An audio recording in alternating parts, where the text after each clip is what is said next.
বোমা বলা হতো সংসদ পাড়ায় দুজন অ্যারেস্ট হয়েছে আর এখনো বোমা হচ্ছে বাইরে। দেখুন, ব্যারাকপুরে মাটি যে আছে, আমি বরাবরই বলি, ব্যারাকপুরে মাটি হলো রিয়েকশনারি মাটি।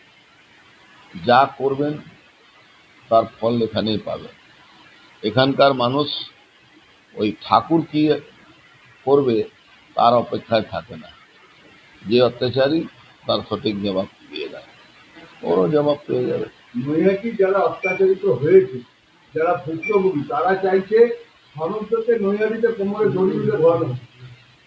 শুধু কোমরে দড়ি বেঁধে ঘোরালোটা খুব একটু কম হয়ে যাবে। যা অত্যাচার করেছে, যেভাবে মহিলাদের উপরে শ্লীলতাহানি করেছে, মহিলাদের উপরে মেরেছে, অভয়া ঘটনা যখন মিছিল বেরিয়েছিল তাদেরকে মেরে হাত ভেঙে দিয়েছে, পা মাথা ফাটিয়ে দিয়েছে, জামা ছিঁড়ে দিয়েছিল, সে তার উপরে অত্যাচার যা করেছে, সে মায়েরা, দিদিরা, বোনেরা, সাধারণ মানুষ ক্ষমা করবে। অভয়া ঘটনা তো কোনো পলিটিক্যাল আন্দোলন ছিল না, সাধারণ আর মানুষের আন্দোলন ছিল, তার উপরেও অত্যাচার হয়েছিল। তো আমার মনে হচ্ছে এটা কম কথা ডিমান্ড আছে, একটু বেশি ডিমান্ড হওয়া উচিত। অবৈধ সম্পত্তি তো সিজ হবেই।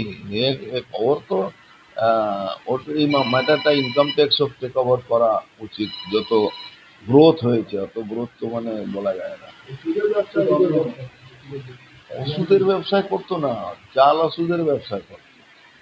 ইএসআই যে ওষুধ আছে, যেখানে ডিপো থাকে, যেখান থেকে ওষুধ সাপ্লাই হয়, গোডাউন থাকে, ওখান থেকে ওই ইএসআই ডক্টরদের সঙ্গে কিছু অফিসারদের সঙ্গে হাত মিলিয়ে সেই ওষুধটা পাচার করে। বললাম তো, অনেক কিছু ওর সঙ্গে যুক্ত আছে।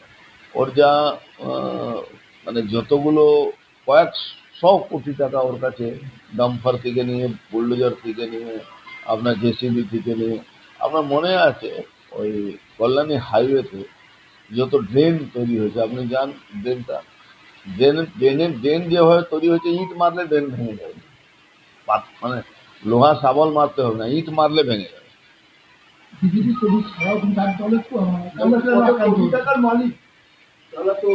ওর বউ তো লেডি ডন আছে, তৃণমূলে এক কাউন্সিলর, সেটাও আমাদের কোনোতে যায় আসে না। অঞ্জন দাশগুপ্তার ভাই যে ফারার আসামি আছে, পার্থ দাশগুপ্তা, তাকে তো ওর অফিসের মধ্যে ঢুকে চর থাপড় মেরেছে।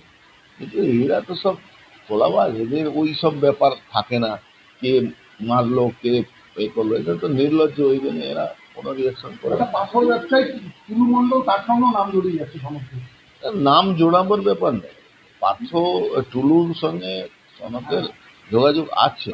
বীরভূমে অনেক কাজ করে, বীরভূমে ওর অনেক বড় শেড আছে, অনেক বড় ওখানে গাড়ি ফাড়ি রাখা, ওখানে সনকে টুলুর সাথে 100%। আপনি জাল করবে ইকো হচ্ছে তো। প্রাক্তন তৃণমূল বিধায়ক গ্রেপ্তার তৃণমূলের বিধায়ক হিসাবে কম, ওকে একটা তোলাবাজ, অত্যাচারী, গুন্ডা, মানুষের সম্পত্তি লুট করা, এর হিসাবে মানুষ ওকে বেশি জানতো। ও তো বাই ইলেকশনে, সেই দিনই আপনি জানেন, যেদিন বাই ইলেকশনে জিতেছিল, সেই দিনই জওয়াহরলাল থানার সামনে একজন বিজেপি কর্মীকে খুন হয়েছিল। তো সনদ দে একটা অ্যাবসলুট ক্রিমিনাল। আমাদের মহিলা মোর্চা কর্মীদের বাড়ি লুটপাট করিয়েছিল, তার বাড়ি পাশে যারা থাকতো বোম মেরে গেছিল। একটা অ্যাম্বুলেন্সের খালাসি ড্রাইভার কাজ করা লোক আজকে হাজার হাজার কোটি টাকা মালিক আছে। বীরভূম, এদিকে বসিরহাট, ওর যত গাড়ি আছে, জেসিবি থেকে নিয়ে যত মানে সরঞ্জাম আছে, যতগুলো আপনি দেখে অবাক হয়ে যাবেন। কত বড়, মানে অভিষেক ব্যানার্জি যেরকম উইদাউট ইনভেস্টমেন্টে বিজনেস করতো, সেরকম ওরও উইদাউট ইনভেস্টমেন্টে বিজনেস ছিল।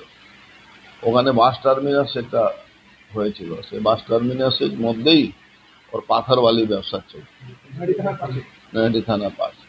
তো এমন অবস্থা, আজকে মানুষ বিচারের জন্য অনেকদিন ধরে অপেক্ষায় ছিল। আজকে নৈহাটি থানা তাকে গ্রেফতার করেছে, আমি তাদেরকে ধন্যবাদ জানাবো।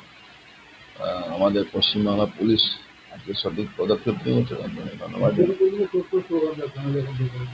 শুধু চোর চোর বললেও বিজেপি কর্মীরা শান্তি পাবে না, আমি যতটুকু বুঝি।